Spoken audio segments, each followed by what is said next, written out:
Welcome student. Kopargaon taluka education सोसायटीचे K B. Rohmare कला वाणिज्य व विज्ञान कनिष्ठ महाविद्यालय कोपरगाव आयोजित या ऑनलाईन लेक्चर सिरीजमध्ये मी प्राध्यापक अभिजित वाघ पुन्हा एकदा तुमचे हार्दिक स्वागत करतो. विद्यार्थी मित्रांनो, आपण प्रकरण 2 पैसा या संदर्भात मागील लेक्चरला माहिती पाहत होतो. त्यामध्ये आपण पैसा, त्यानंतर पैशाची जी उत्क्रांती आहे त्या संदर्भात माहिती घेतली. त्यानंतर सर्वात महत्त्वाचं पैशाची जे गुणधर्म आहे त्या संदर्भात मागील लेक्चरमध्ये आपण माहिती पाहिली होती. पैशाच्या गुणधर्मामध्ये सर्वात पहिला होता सार्वत्रिक स्वीकार्यता. म्हणजे पैसा म्हणून जी वस्तू आपण वापरतोय ती सर्व ठिकाणी स्वीकार्य असली पाहिजे. आणि ती स्वीकार्य असण्यासाठीच पहा, आपल्या ज्या कागदी चलन आहे आपलं त्यावर रिझर्व्ह बँक ऑफ इंडियाच्या गव्हर्नरने स्वाक्षरी केलेली आहे. म्हणूनच तो पैसा काय आहे, सर्व ठिकाणी स्वीकार्य आहे. त्यानंतर पुढे पहा, विभाज्यता असली पाहिजे. पैशाच्या अंगी तुम्ही छोटे छोटे व्यवहार त्या पैशाच्या सहाय्याने करता आले पाहिजे तुम्हाला, म्हणजेच त्या पैशाची विभागणी सुद्धा झाली पाहिजे. हे एक गुणधर्म आहे. त्यानंतर टिकाऊपणा, दीर्घकाळ पैसा टिकला पाहिजे. जर पैसा नाशवंत स्वरूपाचा असेल तर स्टोअर करून ठेवण्याची समस्या निर्माण होऊ शकते. संपत्तीचं संचयन तुम्हाला त्यात करता येणार नाही. म्हणूनच पैशाचा अंगभूत टिकाऊपणा हे एक लक्षण असणं गरजेचं आहे. त्यानंतर पुढे सुज्ञता, सहजतेने तुम्हाला पैसा ओळखता आला पाहिजे. त्यासाठी पहा, पैसा तयार करताना RBIची काही गाईडलाईन्स असते आणि त्या अंतर्गतच तो पैसा तयार होत असतो. त्याच्यावरचं जे स्ट्रक्चर आहे, त्याच्यावरची जी डिझाईन आहे, त्याच्यावर असणारे जे चित्र आहे ते सर्व RBIच्या गाईडलाईन्सनुसार बनत असतात. त्यानंतर पुढे आहे पहा, वहनीयता. पैसा एका ठिकाणावरून दुसऱ्या ठिकाणी सहज शक्यतेने वाहून नेता आला पाहिजे. त्यामध्ये जर समस्या निर्माण होत असेल तर पैसा वापरणं सोयीस्कर ठरणार नाही. आपलं कागदी चलन आहे, आपण खिशामध्ये पैसे घेऊन जाऊ शकतो किंवा बॅगमध्ये किंवा वॉलेटमध्ये पैसे ठेवून आपण ते वापरू शकतो. म्हणजेच पैशाच्या अंगभूत वहनीयता हा एक गुणधर्म असणं गरजेचं होता. त्यानंतर पुढे पाहिलं होतं एकजिन्सीपणा. पैसा एकसारखा असला पाहिजे. जर त्याच्यामध्ये व्हॅरिएशन असेल, वेगवेगळ्या रंगाच्या एकच नोट, आता 10 रुपयाचीच नोट तुम्हाला वेगवेगळ्या रंगात मिळाली तर मग कोणती नोट योग्य आहे? त्या नोट स्वीकारण्यासंदर्भात संभ्रम निर्माण होऊ शकतो. त्यामुळे पहा, या ज्या नोटा छापल्या जातात त्या नोटांचे कलर, डिझाईन, आकार हा RBIने तयार केलेल्या गाईडलाईन्सनुसारच असतो. त्यात कुठल्याही प्रकारचा बदल नसतो आणि त्यामुळे त्या नोटा आपण सहजतेने ओळखू शकतो की चला 10 रुपयाची नोट दिली व्यवहार करताना 10 रुपयाची आहे, 100 रुपयाची दिली 100, 2000 रुपयाची दिली ती 2000. चटकन आपल्याला ती नोट कितीची आहे ते समजून येतं. म्हणजेच त्याच्या अंगी काय आहे, एकजिन्सीपणा आहे, सुज्ञता आहे. त्यानंतर पुढे स्थिरता. मूल्य, पैशाचं मूल्य स्थिर असणं गरजेचं असतं. पैशाला स्थिर मौद्रिक मूल्य आहे. त्यामुळे विनिमय व्यवहार तत्परतेने घडून येत असतात. तर अशा प्रकारे आपण पैशाची ही गुणधर्म पाहिली होती. त्यानंतर आता आपणास पाहायचा आहे नवीन टॉपिक, तो आहे पैशाची कार्य, फंक्शन ऑफ मनी. आता पैशाची कार्य, काहीतरी विशिष्ट कार्यपूर्ततेसाठीच पैशाची निर्मिती झाली. मग अशी कोणकोणती कार्य पैसा करतो? पैशाची 3 प्रकारची तशी कार्य सांगितली: प्राथमिक, दुय्यम आणि अनुषंगिक. मग आता प्राथमिक कार्य कोणती, दुय्यम कार्य कोणती आणि अनुषंगिक कार्य कोणती? आता आपण आजच्या या लेक्चरमध्ये प्राथमिक कार्य आणि दुय्यम कार्य या संदर्भात माहिती पाहणार आहोत. यानंतर पुढील लेक्चरला आपण अनुषंगिक कार्य या संदर्भात सविस्तर माहिती पाहू. पहा, पैशाची कार्य पाहताना सर्वात सुरुवातीला पैशाची व्याख्या काय आहे पहा. प्राध्यापक क्राउथर यांनी केलेली व्याख्या: विनिमयाचे माध्यम म्हणून सर्वत्र स्वीकार्य असणारी व मूल्यमापन व मूल्य संचयनाचे कार्य करणारी वस्तू म्हणजे पैसा होय. जी वस्तू विनिमयाचे माध्यम म्हणून सर्वत्र स्वीकार्य आहे, त्याचबरोबर जी वस्तू मूल्यमापन व मूल्य संचयनाचे कार्य करते अशा कुठल्याही वस्तूला पैसा असे म्हणतात. पैशाच्या व्याख्येमध्ये सांगितलंय की विनिमयाचे माध्यम, मीन्स ऑफ एक्सचेंज, विनिमयाचे माध्यम म्हणून पैसा काय असतो, उपयुक्त असतो. मग असा हा पैसा पैशाच्या प्राथमिक कार्यातच येत असतं पहा, की विनिमयाचे माध्यम सर्वात महत्त्वाचं कारण आहे. पैशाचं विनिमयाचे माध्यम म्हणून पैसा कार्य करतो. आता विनिमयाचे माध्यम म्हणजेच काय आहे पहा, तर पैशाच्या आधारे वस्तूंची खरेदी विक्री केली जाते. कुठल्याही वस्तू आणि सेवा खरेदी करण्यासाठी तुम्हाला पैशाची आवश्यकता असते. म्हणजेच वस्तू आणि सेवांची खरेदी विक्री करणे यालाच तुम्ही काय म्हणतात, एक्सचेंज, मीन्स ऑफ एक्सचेंज. तुम्ही पैशाच्या बदल्यात वस्तू आणि सेवा काय करत असतात, खरेदी करत असतात.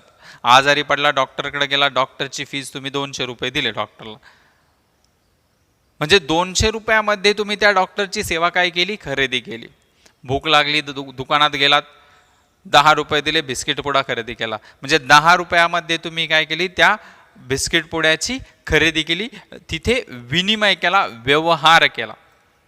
लक्षात ठेवा, पैशाचा उगमच व्यावहारिक कार्यासाठी केला गेलेला आहे. म्हणूनच जे विनिमयाचे माध्यम म्हणून कार्य आहे ते प्राथमिक कार्य, एकदम महत्त्वाचं कार्य म्हणून गणलं जातं. त्याचबरोबर दुसरं कार्य आहे पहा, पैशाचं मूल्यमापनाचे साधन किंवा हिशोबाचे एकक म्हणून पैसा वापरला जातो. मूल्यमापन केलं जातं पैशाच्या सहाय्याने.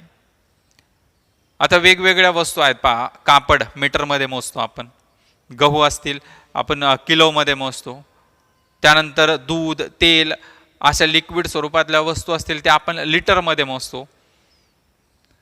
आणि हे मेजरमेंट्स दिल्यानंतर मग त्याला प्राइस टॅग देत असतो. समजा आता दुधाचं रेट आहे 40 रुपये लिटर, मग 40 रुपये एका लिटरचं, म्हणजे त्या मेजरमेंट्स दिलेलं आहे कशाला, लिटरचं.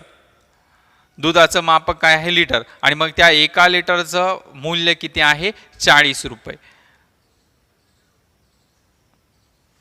त्याचबरोबर पहा, आता समजा बिस्किट पुडा असेल, एखादा 10 रुपयाचा बिस्किट पुडा आहे, 5 रुपयाचा, मग किती ग्रॅम, 10 रुपयाचा असेल 25 ग्रॅमचा, 50 ग्रॅमचा, 100 ग्रॅमचा बिस्किट पुडा, म्हणजे ग्रॅममध्ये ते मेजरमेंट्स करून मग त्याला मूल्य प्राप्त करून दिलं जातं. तर अशा प्रकारे पहा, पैशाचं जे दुसरं प्राथमिक कार्य आहे, मूल्यमापनाचे साधन किंवा हिशोबाचे परिणाम. आता हिशोब ठेवण्यासाठी सुद्धा पैशाचा वापर केला जातो.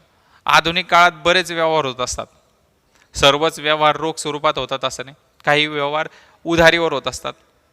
आणि मग उधारीचे व्यवहार तुम्ही काय करतात, वहीमध्ये टिपून ठेवतात, येणे देणे साईडला, की याच्याकडनं इतके येणार आहे, याला इतके द्यायचे.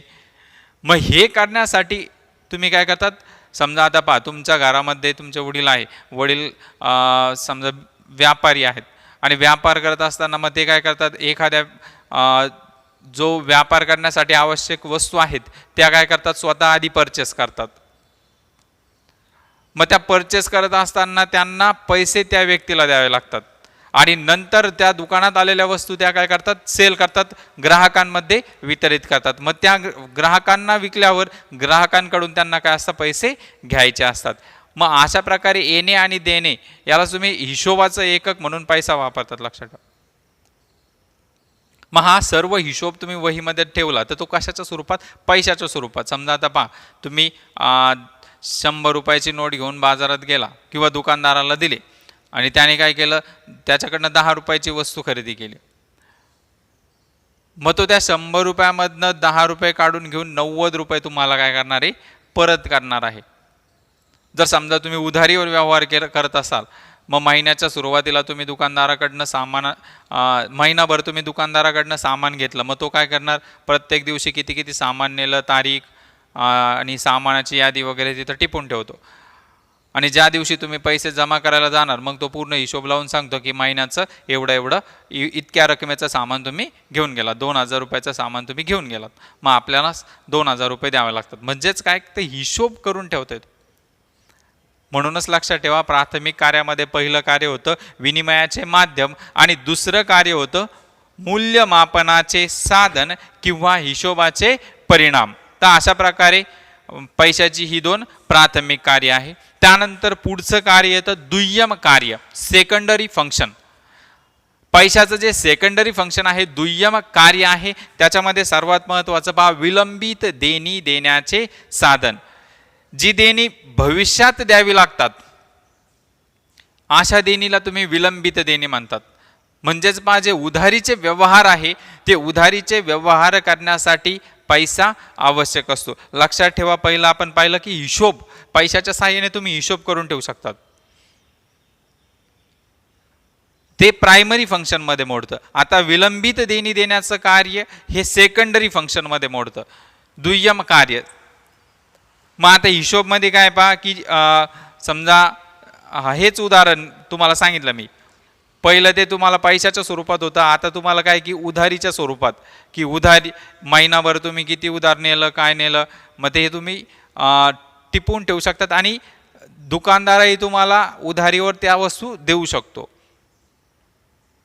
की दुकानदाराला माहीत आहे की महिन्यानंतर तुमचा पगार झाल्यानंतर तुम्ही त्याला पैसे वापस देणार आहे, म्हणूनच पैसा काय आहे ती पैशाच्या सहाय्याने विलंबित देणे देता येतात. त्यानंतर पुढे आहे पहा, मूल्य संचयनाचे साधन. पैशाच्या सहाय्याने स्टोरेज, पैसे स्टोरेज करून दिलं तर तुमची संपत्ती सुद्धा साठवते. जसजसे समजा आता पहा, पैसे बचत करत गेला तुम्ही, लहानपणी तुम्हाला बचत करायसाठी ते पहा पिगी बँक वगैरे असतात, मनी बँक, की रोज समजा पाहुणे आले, पाहुणे 10 रुपये दिले, आईने रोज 1-1 रुपया दिला, तो तुम्ही त्या बँकेत जर टाकला महिनाभर, समजा रोज 1-1 रुपया मिळाला तर महिनाभराचे मिळून तुमचे 30 रुपये होतात. म्हणजेच पैसा साठवून ठेवता येतो, संचय करता येतो.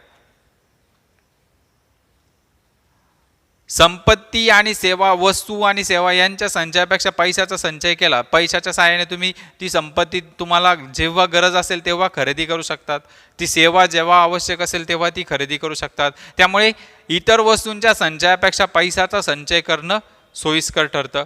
आणि पैशाच्या संचयालाच लॉर्ड मेनॉर्ड केन्स,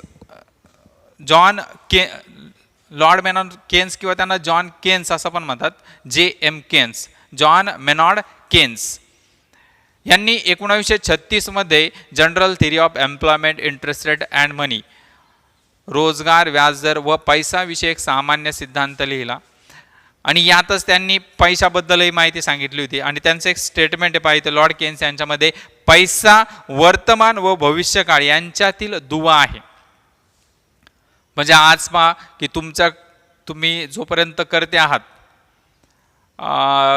साधारणपणे पहा आपल्याकडे प्रोडक्टिव्ह पॉप्युलेशन, उत्पादक लोकसंख्या, मग त्याचं प्रोडक्टिव्ह पॉप्युलेशनचं एज ग्रुप काय आहे, साधारण 14 वर्ष ते 60 वर्ष वयोगटापर्यंतच्या व्यक्ती. मग या व्यक्ती काय करतात, प्रोडक्टिव्ह आहे, उत्पादक आहे, त्यांचे हातपाय हलतात, म्हणून अशा काळामध्ये कष्ट करून पैसा संचयित करून ठेवतात. आणि हा संचयित केलेला पैसा त्यांच्या उतार वयामध्ये वापरतात.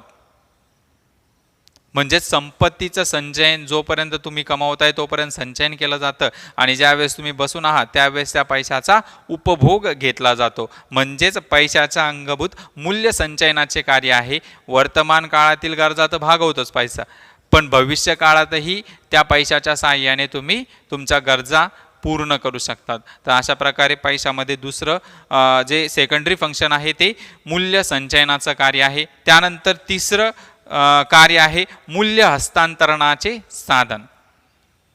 पैशाच्या साहाय्याने एका व्यक्तीकडून दुसऱ्या व्यक्तीकडे मूल्य हस्तांतरित करता येतं. समजा संपत्ती आहे, एखाद्या व्यक्तीकडे वस्तू आहे, मग ती वस्तू तुम्हाला खरेदी करायची आहे, तुमच्याकडे पैसे आहे, तुम्ही त्याला पैसे दिले, त्याची वस्तू खरेदी करू शकतात. म्हणजेच मूल्य हस्तांतरित केलं आणि त्या मूल्याच्या हस्तांतरणाच्या बदल्यात तुम्ही वस्तू किंवा सेवा यांची खरेदी केली. याला मूल्य हस्तांतरण असं म्हणतात. पहा, साधारणपणे पैशामुळे एका व्यक्तीकडून दुसऱ्या व्यक्तीकडे आणि एका ठिकाणावरून दुसऱ्या ठिकाणी सहज हस्तांतरण करता येतं, मूल्याचं हस्तांतरण करणं शक्य होतं. तर पैशाच्या साहाय्याने मूल्य हस्तांतरण करण्यासाठी आता पहा, समजा आता तुम्ही ट्रान्सफर झालं तुमच्या घरामध्ये वडिलांचं, की कोपरगाववरनं डायरेक्ट पुण्याला शिफ्ट झाले, मग सर्वच्या सर्व वस्तू इथे ज्या काही स्थावर मालमत्ता आहे त्या कोपरगावमधनं पुण्याला घेऊन जाता येत नाही.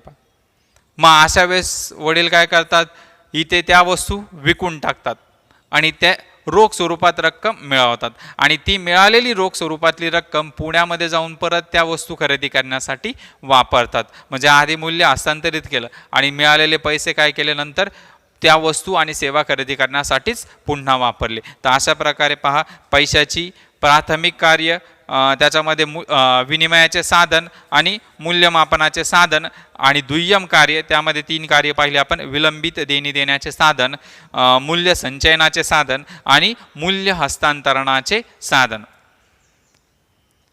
यानंतर पुढील लेक्चरला आपण अनुषंगिक कार्य पाहणार आहोत. तत्पूर्वी या लेक्चरमध्ये ही जी कार्य झालेली आहे ती पॉईंट स्वरूपात यूट्यूबच्या कमेंट बॉक्समध्ये पोस्ट करा. लेक्चर आवडल्यास लाईक, शेअर आणि सबस्क्राईब करायला विसरू नका. लेक्चरमध्ये ज्या काही कन्सेप्ट समजल्या नसतील त्या देखील यूट्यूबमध्ये क्वेश्चनच्या स्वरूपात विचारा. तर अशा प्रकारे लेक्चर काळजीपूर्वक पाहिलं त्याबद्दल सर्वांचे धन्यवाद.